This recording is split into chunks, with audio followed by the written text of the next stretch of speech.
এক বৃদ্ধা সরকার সুতা কাটতেন।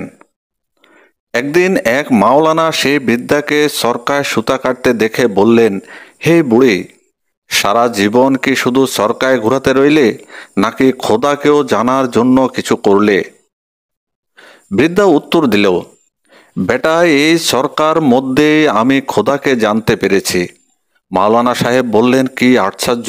তাহলে বলেন দেখি, আল্লাহ মওজুদ আছে কিনা? বুড়ি বলল, প্রতিটি মুহূর্তে, রাত দিন, সব সময় আল্লাহ মওজুদ আছেন। মাওলানা সাহেব জিজ্ঞেস করলেন, এটা কিভাবে? সে বলল, এটা এইভাবে, যেমন যতক্ষণ পর্যন্ত আমি এই চরকাকে চালাতে থাকি ততক্ষণ পর্যন্ত এটা চলতে থাকে, এবং যখন আমি এটাকে ছেড়ে দেই তখন এটা সেই অবস্থায় থেমে যায়। তাই যদি এই ছোট চরকায় সব সময় চালকের প্রয়োজন হয়, তাহলে জমিন, আসমান, চাঁদ, সূর্যের মতো বিশাল চরকাগুলো চালকের প্রয়োজন কিভাবে হবে না?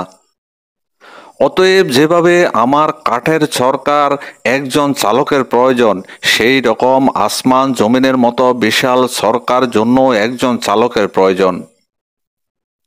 যতক্ষণ পর্যন্ত সে চালাতে থাকবে ততক্ষণ পর্যন্ত এইসব চরকা চলতে থাকবে, এবং যখন সে ছেড়ে দেবে তখন থেমে যাবে।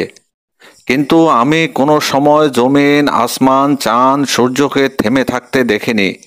এতে প্রমাণিত হয় যে এইগুলোর চালক সব সময় মজুদ আছেন। মাওলানা সাহেব পুনরায় জিজ্ঞেস করলেন, আচ্ছা বলুন দেখি, আসমান জমিনের চালক একজন নাকি দুজন? বুড়ি জবাব দিলেন, একজন, এবং এর প্রমাণও আমার এই চরকা। কেননা যখন আমি এই চরকাকে আমার মর্জি মোতাবেক যেই দিকে চালনা করি, তখন এই চরকা আমারই মর্জি মতো সেই দিকে চলে। যদি অন্য আরেকজন চালক হতো, তাহলে সে হয়তো আমার সাহায্যকারী হয়ে আমার মর্জি মোতাবেক চালাতো। তখন সরকার গতি বৃদ্ধি পেয়ে স্বাভাবিক গতির মধ্যে তারতম্য সৃষ্টি হয়ে উৎপাদনে ব্যাঘাত হতো। আর যদি সে আমার মর্জির বিপরীত এবং আমার চালনার উল্টো দিকে চালাতো, তাহলে এই সরকার হয়তো থেমে যেত অথবা ভেঙে যেত। কিন্তু এই রকম হয়নি, কেননা আমি ছাড়া অন্য কেউ এটা চালনা করে না।